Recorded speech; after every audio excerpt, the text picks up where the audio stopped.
everybody, I'm Brian Enton in for Ashleigh tonight. A lot of other media is either ignoring it or politicizing it, but tonight we will continue to cover the attempted assassination of former President Trump, not through a political lens, but instead through an investigative lens. Let's not forget, it was 2 weeks ago that a former president and the Republican nominee was shot in the head on live television, and we still tonight do not know why or how it happened. Just think about that for a second. There's still so many questions. There's so much digging that has to be done. But tonight, we know a lot more. A lot came out today, which is why we are doing this special report tonight. First of all, we got this. The Butler ESU Donald J. Trump detail. This is the security plan. This is the 50-page security plan that the police were going by. It explains what everyone was supposed to do and what may have went wrong. And I want to walk you through some of the key elements of what we have discovered just tonight. First of all, text messages. We knew that local law enforcement knew that the gunman was in the area for quite some time, but now we've got the proof and we've got the text messages. This is a group text thread between local police officers before the shooting. Let me read you this, and I want you to pay attention to the timestamps, by the way. 4:26 p.m., someone followed our lead and snuck in and parked by our cars, and just so you know, I'm just letting you know because you see me go out with my rifle and put it in my car, so he knows you guys are up there. He knows you guys are up there. He's sitting to the direct right of a picnic table about 50 yards from the exit. 4:26, 4:27 p.m. Remember, Donald Trump was shot at 6:11 p.m. So more than 90 minutes before the shooting, they're already talking about the gunman here. Look at this, 5:38 p.m., they are literally texting photos of the gunman. At that point, a suspicious person. We're 40 minutes from the shooting or so at this point, 30 minutes. They've got a photo, and they're texting kid learning around building where we are in. There's some typos that they had. AGR, I believe it is. I did see him with the rangefinder looking towards stage. FYI, if you want to notify SS snipers to look out, I lost sight of him. Also, a bike with backpack sitting next to it in rear of building that was not seen earlier. Call it into command. Call it into command. That's 31 minutes before Trump was shot. They're texting, by the way, because they were having radio problems, which we're going to talk about in just a second. Also new in this report tonight, we've got the plans. We've got the diagrams. Look at this. These are the official police diagrams that they were going by that show what each local department was responsible for, and they're color-coded. You see the yellow there. Keep in mind, the former president, his speech was right there in the middle of that field. You've got Beaver Creek County Police, Beaver County. They were responsible for a big area. You've also got Butler and Butler Township that were responsible. Why is this important? Because the blame game is happening. They're all pointing fingers at each other right now. The state, the local, the feds. Well, now we know who was supposed to be where. We've got a law enforcement expert who's going to join us in just a couple of minutes, who's going to break down what all of this means. It's our first time seeing it. And finally, something else new we just got in the last couple of hours as part of this report, these photos. Remember, there was no sniper on the roof, watching the roof, where the gunman was able to climb up. Why? We knew they were in the window. We've now got photographic proof. We've obtained the photos. This is where they were stationed, in the window with the rifle pointing out the window. You can see the vantage point. You can see that they can see where the crowd was. But the issue here may be that they couldn't necessarily see the roof that the gunman was able to climb up on top of. We're going to dissect all of this in just a minute. But first, I want to give you the latest timeline, because a big part of this that we received today is timeline, and it's much, much more detailed. July 8th, the Beaver County Emergency Services Unit received a request to cover the rally. July 10th, Beaver County ESU finalizes its assignments. July 13th, the day of the rally at 9 a.m., Butler County ESU hosts a briefing for local law enforcement. The Secret Service does not attend. Big development there. They don't even attend the meeting the day of the rally with law enforcement. Secret Service was nowhere to be found. 1:03 p.m., Beaver, Butler, and Washington County snipers connect via a group chat. The Secret Service is not on the chat. And then a brand new piece of information. A member of the local Beaver County SWAT team spotted the shooter a full 90 minutes before the assassination attempt. How do we know that? You just saw the text messages. That's the proof. The sniper spots Thomas Crooks sitting at a picnic table at 4:26 p.m. At 5:38 p.m., the sniper snaps these photos of the suspect and shares them with the rest of his team and his supervisors via text. He tells his fellow snipers that Crooks was using a rangefinder looking towards the stage. Now, it's unclear if that information was ever shared with the Secret Service. Here's some of what the SWAT team members, and they spoke to ABC News, which is shocking in itself, which we're going to talk about. This is what they said this morning on national television. I had sent those pictures out to that group and advised them of what I noticed and what I'd seen. I assumed that there would be somebody coming out to, speak with this individual or, find out what's going on. We were supposed to get a face-to-face briefing with the Secret Service snipers whenever they arrived, and that never happened. So I think that was probably a pivotal point where I started thinking things were wrong, because that never happened, and we had no communication with the Secret Service. I think we all failed that day. How so? Life is lost. Yeah. People died. I mean, when do you ever see that, the SWAT team going on national television in the middle of an active investigation? What does that say about what's going on? The director of the Secret Service at the time of the shooting, Kimberly Cheadle, also described her agency's response as a failure. You remember that she resigned on Tuesday. The FBI is currently conducting an investigation into what happened. The former president today agreed to be interviewed by the feds. It appears that'll be happening on Thursday. There's been a lot of finger pointing during the investigation. Last week, I spoke with the district attorney of Butler County. I asked him about that. I think at this point, local law enforcement's more bothered that, the fingers are being pointed at them when they did everything they were supposed to do and did everything they could to stop this when they discovered him. Hey, you're the DA here. I mean, could there be charges against someone even within, say, the Secret Service if it came out that there was almost like negligence? I wouldn't anticipate that, but we'll have to see where the investigation goes. To me, it's... Well, I wouldn't anticipate it at this time. Wouldn't anticipate it, but he didn't rule it out, which I thought was interesting. We've also learned a lot about the gunman and the people he wounded. For that, I want to bring in NewsNation correspondent Rich McHugh. He is on the ground right now in Butler, Pennsylvania. First of all, fill us in. FBI gave an update today, more that they've learned about Crooks, the gunman. What have you found out? Hey, Brian. First of all, much of what we've learned about Crooks came today from the FBI this morning. They gave a conference call to reporters. And basically, here's what we've learned. The 20-year-old Thomas Crooks, police said he was a loner, that he acted alone. He may have been dealing with mental health issues. That's something new. He looked up major depressive order on the internet. There's conversation that he was bullied in high school. Today, we're learning that the school is pushing, Bethel Park High School is pushing back on that. Somebody I spoke with earlier also pushing back on that a little bit, that he may have been bullied, but in the time that he knew him there, he never saw it. So that is certainly gonna play itself out here in the next couple of days, Brian. Yeah, apparently we're not a lot of warning signs, we're told, for the parents, Rich, but it does appear, based on the new info from the FBI, that he was doing some research ahead of the shooting, including, searches, Google searches. What have we heard about that?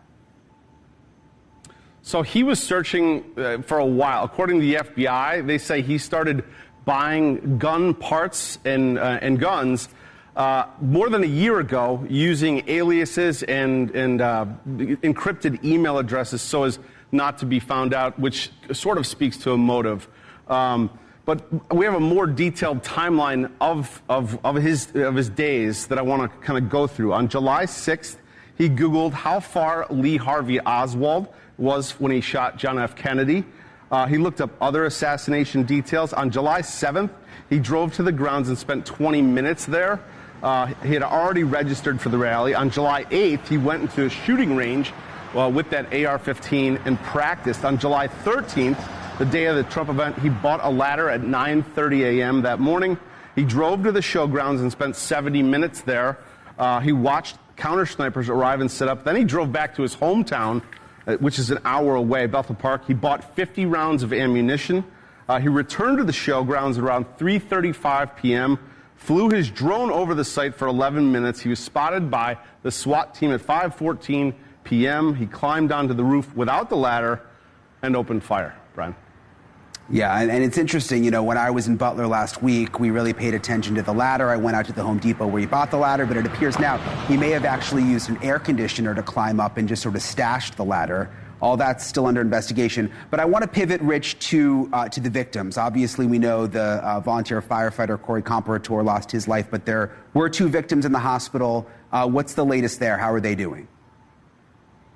They've both been released from the hospital. So David Dutch, he was wounded. He was released on July 24th from the hospital. The second man injured, James Copenhaver, discharged from the hospital on Friday. We're told that the family says he's recovering from life-altering injuries, Brian. All right, Rich, thank you. I know you're just on the ground. You're going to be beating the pavement, pounding on doors. You spoke with the Gunman's high school guidance counselor today. We're going to bring you that interview tomorrow here on Banfield. We're going to continue to follow this every day. But right now, I want to bring in Joe Cardinale. He is a retired lieutenant commander of NYPD, and you've actually helped Joe organize events like this when there's either a president, a former president, some kind of VIP, so you know what goes into it. I want to bring up again some of these new items that we received just within the last couple of hours. The first thing I want to bring up is the photo. There are photos of the vantage point where the sniper was, and if we can bring those up, I want to have you explain what that means to you. There you go, pointing out the window there. Does that seem typical to you instead of being on the roof? Well, that's the sniper's vantage point right there, that they were on a second floor in that particular building.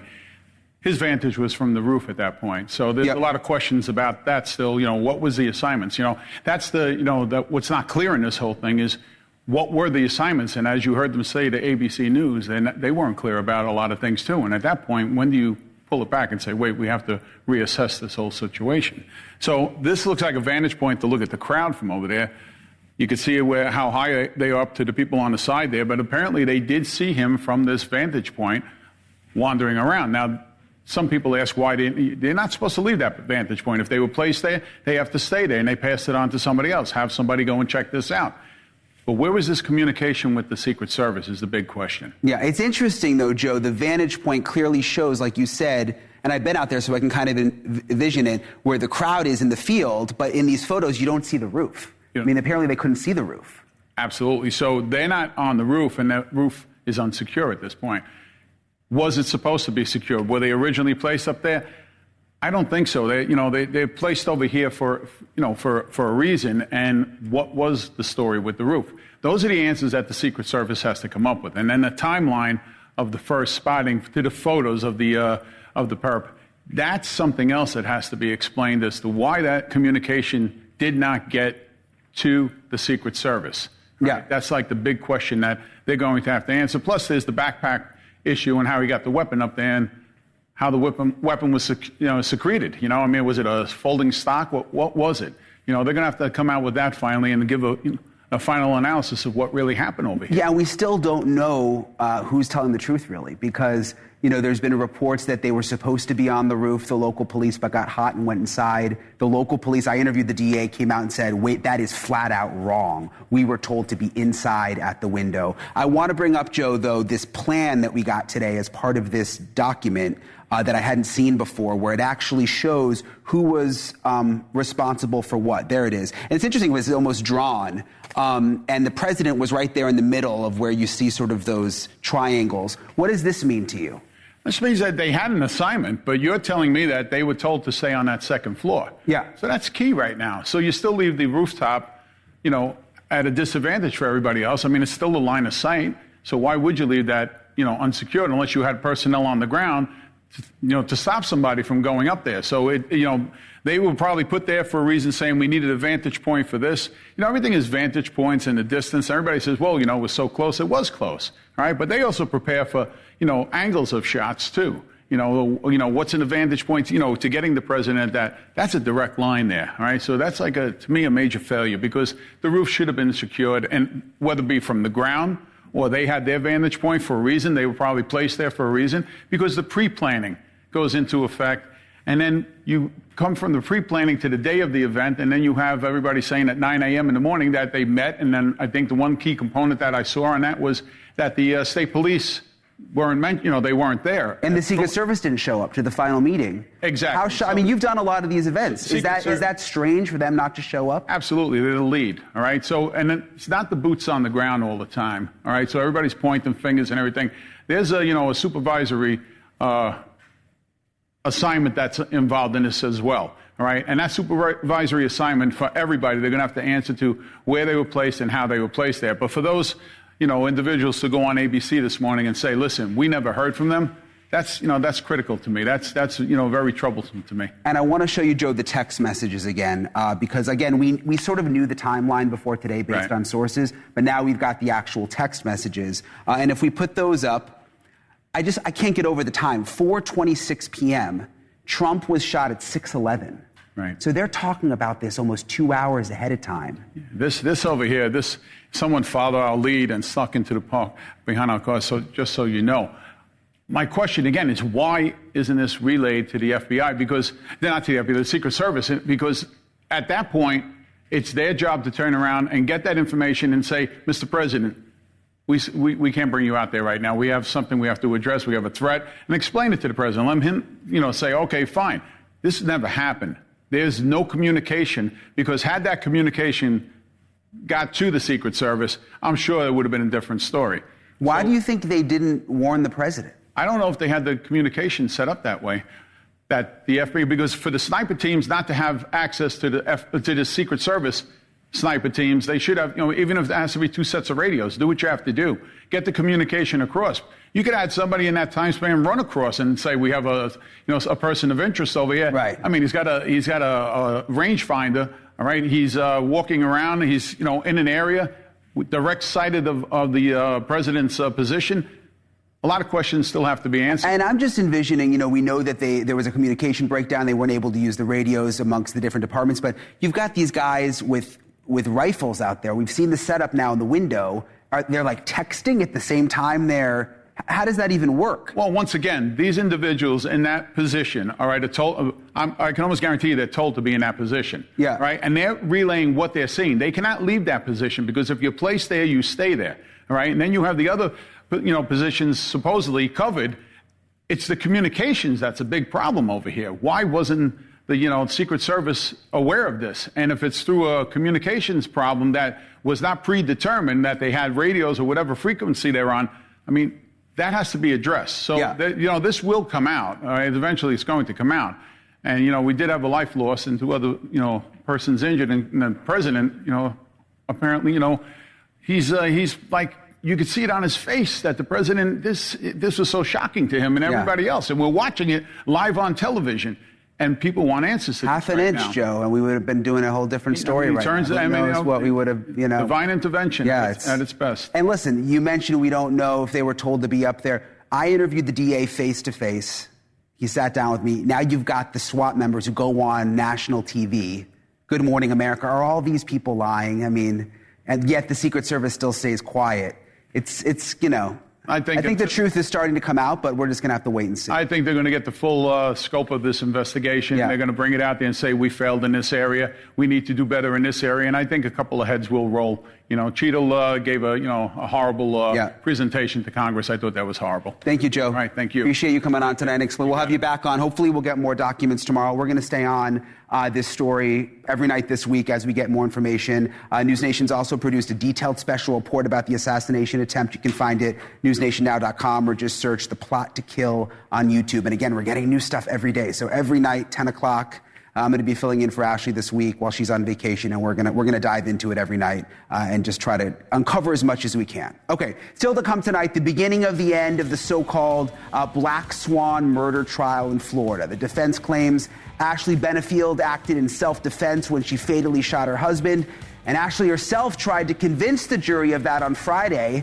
Now, we're still not over that performance. I doubt the jury is too. It was wild. We're going to play you a little bit more. The victim's cousin joins me live with his thoughts on the case. That's coming up next.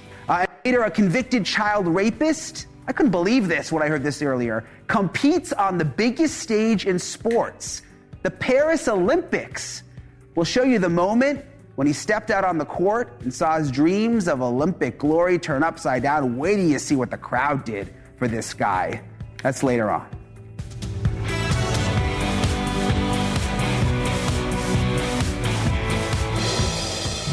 Murderer. After almost 4 years, we are about to get an answer in what's being called the Black Swan murder mystery in Florida. A former ballerina and swimsuit model named Ashleigh Banfield is accused of shooting her husband, Doug, in cold blood.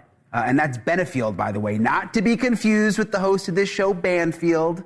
She loves her husband. They're on vacation right now. That's why I'm filling in. So Banfield, not Banfield. Prosecutors say Ashleigh killed her husband to put a quick and final end to an ugly child custody fight.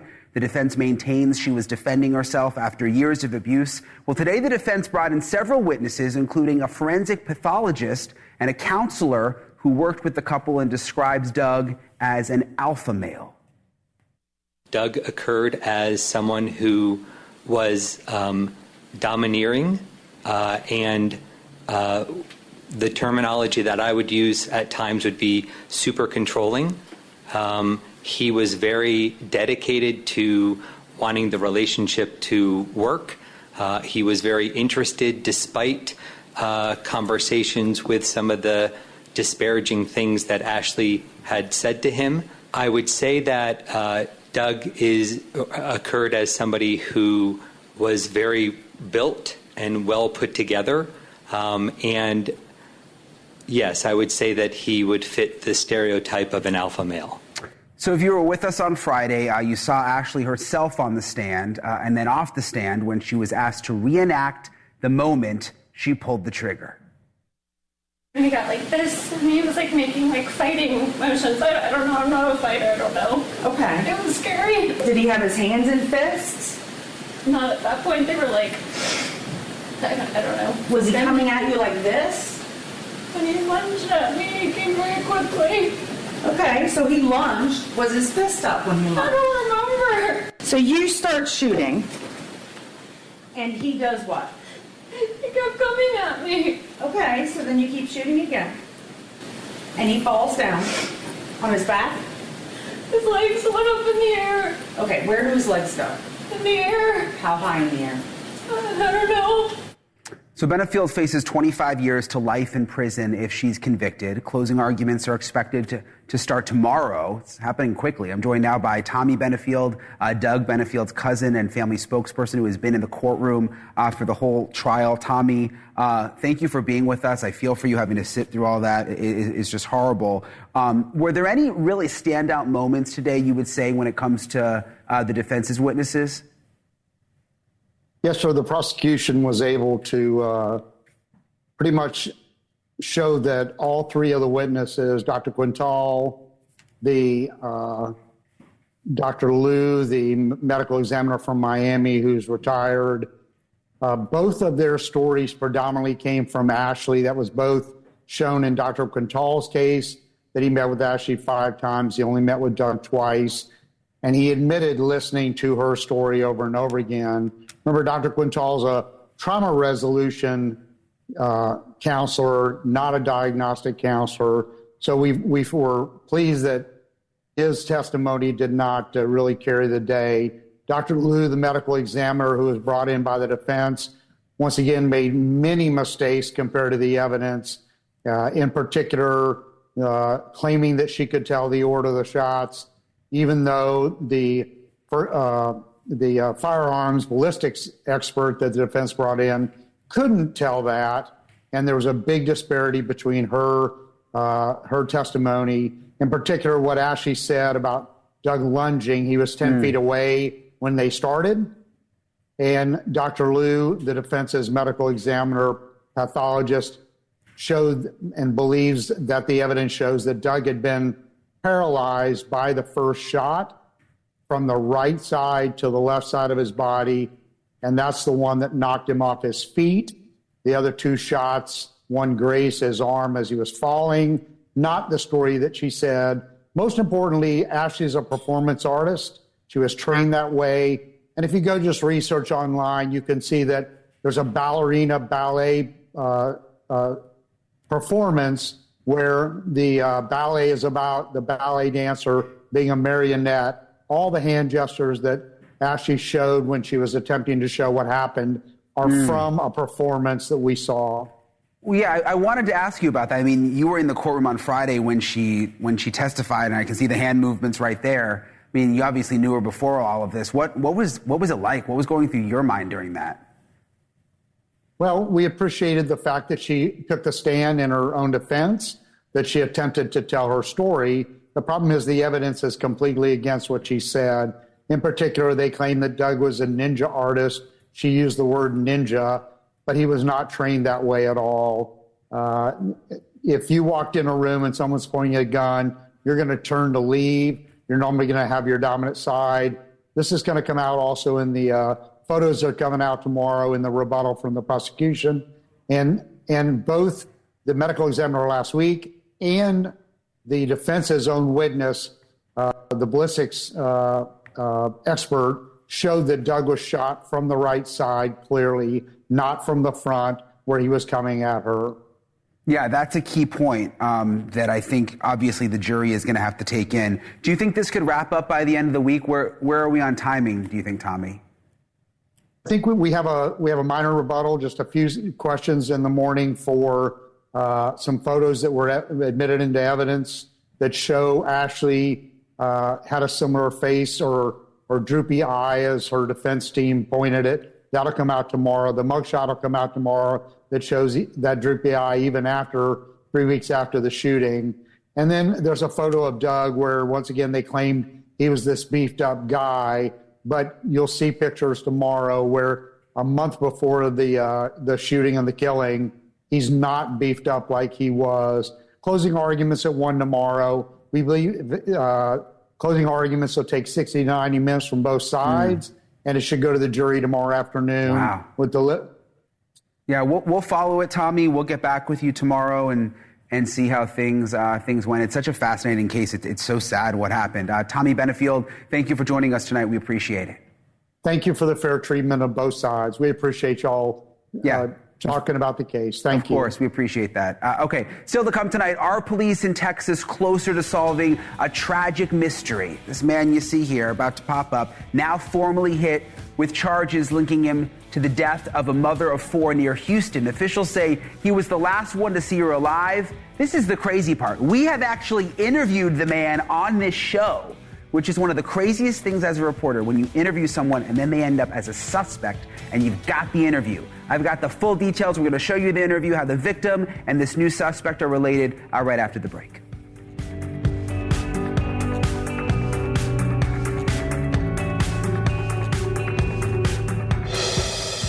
Police in Texas hope that this is a major step forward in the hunt for a killer, and we have followed this mystery since it broke all the way back in May. Here's the alleged victim. Her name is Giselle Tapia Salazar, just 30 years old, a mother of 4. Her body was found on a boat dock, hanging by a rope, partially submerged in water. Very strange the way her body was found. First responders initially reported her death as a suicide, but police believe someone else killed Giselle and then staged her body to make it look like she took her own life. In jail tonight, the victim's boyfriend, and this is the new part, James Hart. There's his mugshot there. Police picked him up last week, and so far, he is the only person charged in the course of this investigation. Now, if James Hart's name and face sound familiar, there he is. You may have seen him here on NewsNation. Hart spoke exclusively with our Alex Capriello just a few weeks ago. He was out investigating the case. He insisted, James did, that he was shocked, that he was in grief. He insisted that he was innocent. Listen to what he said to Alex. Really weird that she would just go do that. You know, I mean, she had some issues, and she was supposed to go to treatment on the 27th. There's cameras everywhere, okay? I mean, everywhere on this dock. There's no reason this should not be on film. You know, from everybody's got cameras. Cameras right there, right there. That's the main gate. There's no reason for this to continue. I don't understand why it's still there. No, I had nothing to do with this. And so, when you're telling the truth, it's really easy because you don't have to lie about anything, you know? So I'm telling the truth. That's what he says to NewsNation. Again, that was an exclusive interview back in late June. Well, Hart can tell that to a judge now, literally. Again, here he is after the arrest, Galveston County, Texas, Magistrate Court. It's always weird as a reporter when you interview someone and then they end up locked up like this. I want to bring in Alexandra Kazarian. She's a criminal defense attorney and somebody that we love to bring on to help us make heads or tails out of these kind of puzzling criminal cases. And one thing that puzzles me about this, Alexandria, Alexandra, is the charges against James Hart. It's like pure legalese. I'll read it. It's tampering/fabricating physical evidence with intent to impair a human corpse. I had to read it like 4 times. What does that mean?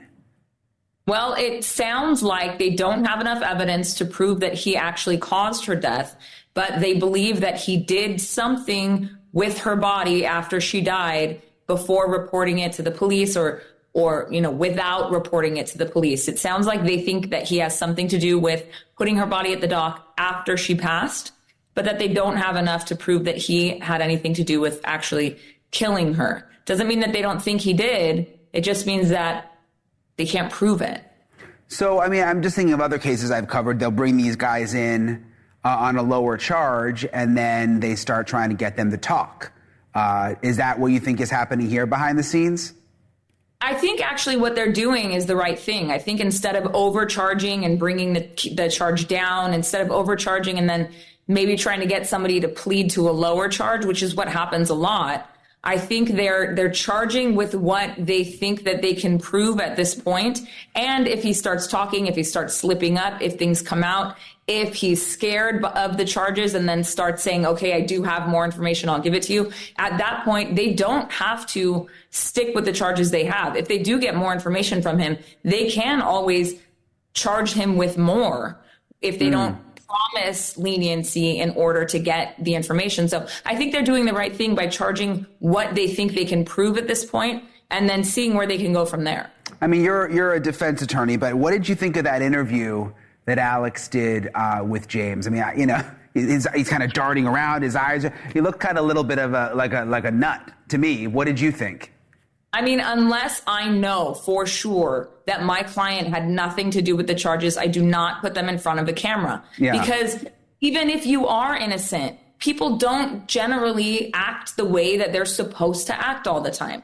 So you can get yourself into a lot of hot water just by not acting the way that people think you should be acting. I mean, Gone Girl is a whole book about that concept. Yeah. And I could tell you a lot of defense cases, a lot of defendants that I think were wrongfully convicted because they just didn't present well.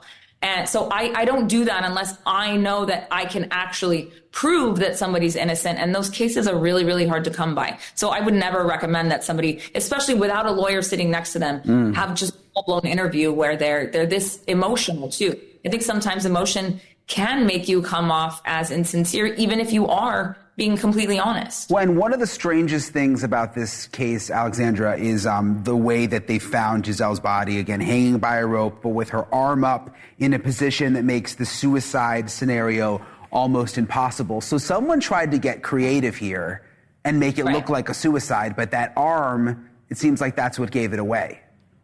Right. I think that they've come to the conclusion that it absolutely was not a suicide and that somebody did put her there. And the question is who? And it seems to be that the only logical conclusion is that it would be him.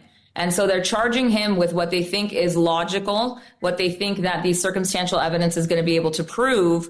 And I think they are probably hoping, I know that's a weird thing to say that they're hoping that he's going to confess to murder, but I think that the prosecutors are waiting and hoping to see if he does come out with some more information, because he did make some statements that he believes he does know what happened to her and he does know who was responsible for her death. And that's just a weird thing to say if you're saying you don't know what happened to her because she just disappeared from your house and the next thing you hanging from the dock. Why would you say that? It's so strange. All the circumstances are strange. There's the mugshot. He's behind bars now, so we'll see how it plays out. Alexandra Kazarian, thank you so much for coming on. We really appreciate it.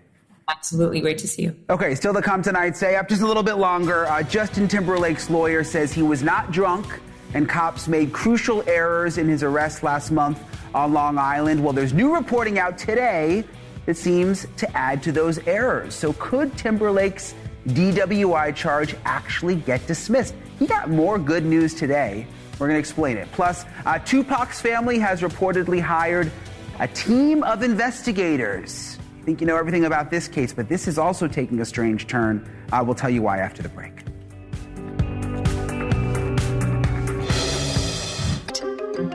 Parodontic's active gum repair breath freshener. Clinically proven to help reverse the 4 signs of early gum disease. A toothpaste from Parodontics, the gum experts.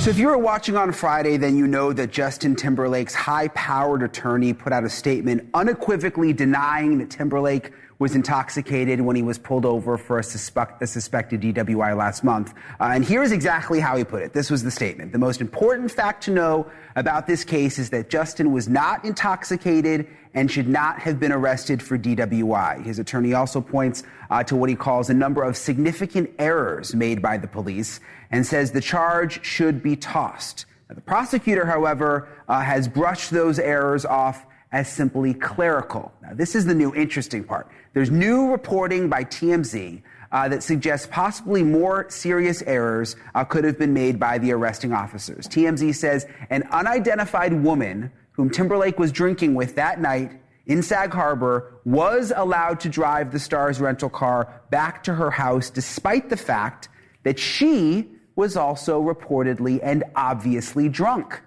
Timberlake's lawyer is reportedly set to argue that allowing her to drive shows a flagrant lack of judgment on the part of the two young arresting officers. So could Timberlake actually beat this rap? Now they've got this woman who was apparently also drunk. That's going to be interesting to see how it pans out. Also, TMZ has some new hot reporting on another story that we've been covering extensively. If you didn't catch it then, Sean Diddy Combs has been implicated 77 times in court docs by Dwayne Keefe D. Davis, the man accused of orchestrating the murder of Tupac Shakur back in 1996. Now, Davis says Combs put out $1 million hit on Tupac, or at least tried to, and apparently Tupac's family is listening because they have now reportedly brought on two high-powered attorneys and even a team of investigators that are looking deeper into this new claim. Police say Combs is not and never was a suspect in Tupac's killing, but who knows what's happening behind the scenes with the investigation on that one. To help us understand what all this means, the P. Diddy stuff, the Timberlake stuff, I'm joined now by Nina Rahmani. He is president of West Coast Trial Lawyers and a former federal prosecutor. Thank you for being with us, Nima. First of all, what do you make of this Timberlake situation? So they've now revealed that there was a woman who came and drove the car back after Timberlake got arrested and that she was drunk too. I mean, how does that really play into what he's accused of, though? Brian, I understand the argument, but the former prosecutor in me says a judge is not going to let it in. Someone else being drunk or under the influence or intoxicated doesn't really have any bearing on whether Timberlake was. And Timberlake blew a stop sign, he swerved twice.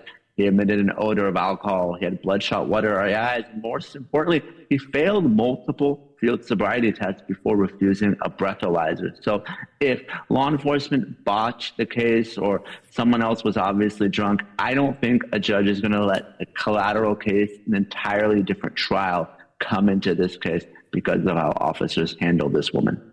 And how would they go back, Nima, and even figure out at this point, like, if she actually was drunk? Isn't it too late now?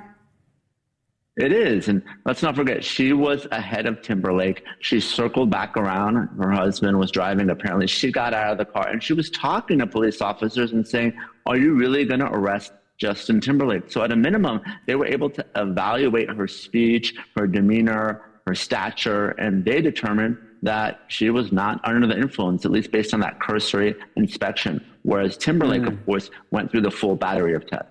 So putting her aside, do you think Timberlake ends up getting off? Because his lawyer seems so confident. There's never been like a statement with an apology admitting anything. They seem pretty confident that they're going to win this. What do you think? Well, defense lawyers can be confident, and ultimately it's going to be up to a jury, but I like the prosecution's case here. Obviously, you would prefer to have a chemical test, so you have that blood alcohol content, but I think the totality of the circumstances, the driving pattern, the demeanor, and importantly, those field sobriety tests, they're going to have an expert come and talk about how that affects driving, how it shows someone's impaired or intoxicated. I put my money on the prosecution in this case, Ryan. Yeah, it's going to be interesting. Okay, on to Tupac's family. This isn't the first time Keefe D has alluded to Diddy's involvement. Why do you think now all of that? And it's the first time I've really heard about it. I thought it was fascinating, but why now hire the high-power lawyers and the investigators? What do you think significant is going on behind the scenes now? Well, I think Tupac's family, justifiably so, they have some doubts about this investigation. Let's not forget, it's been 28 years almost since Tupac was murdered, and Keefe Davis has confessed to his role in the murder for quite some time. So for law enforcement to finally arrest someone and prosecutors to bring charges, if I'm the family's attorney, not to say I don't respect what they're doing, but we know that law enforcement, they have limited resources. This is a high-profile case. I would do everything I can to help them find additional witnesses or individuals who are willing to come forward and put Davis away. So I understand what they're doing here. All right, 2 high-profile cases we'll keep following. Nima Rahmani, thank you so much for coming on. Appreciate you staying up late with us tonight. Thanks, Brian. See you soon. Olympic athletes are the cream of the crop, training day and night to be the best of the best, hoping to bring home glory and gold for their country. But how can someone be the best if they're a child rapist? And how on earth are they still in the Olympics? This one just blew my mind. We're going to tell you about it. It's disturbing. It might leave you upset tonight. That's coming up next. The Olympics is an honor, and to get there, you have to be the best of the best. We all know that. The training, the expertise, the sacrifice, all to reach the top of your sport, the top of the world. And even then, it can all be taken away. And that's what happened to American track star Sha'Carri Richardson in 2001. She tested positive for marijuana and was banned from competition for a month, which cost her a spot at the Summer Games in Tokyo. But she's back on the U.S. team in Paris and running faster than ever. Also competing in the Paris Games is a volleyball player from the Netherlands named Steven van der Velde. His offense was a lot more serious than weed. In 2016, when he was 19, van der Velde was convicted of raping a 12-year-old girl in England. He was sentenced to 4 years in prison, but served only 13 months before being released.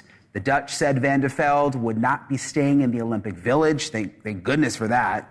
Really should be a no-brainer considering there are kids there. There's 12-year-olds staying there, so he needs to stay away. For their part, the IOC said they were powerless to stop van der Velde from competing. But you know what isn't powerless? Karma. And when van der Velde stepped onto the Olympic court yesterday, he was greeted by boos while all the other players got cheers. Listen to this.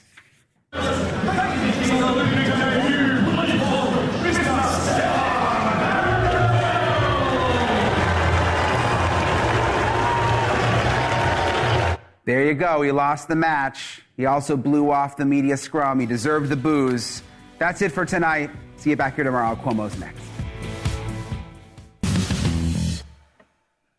Hey, everybody. I'm Chris Cuomo. Thank you for the company.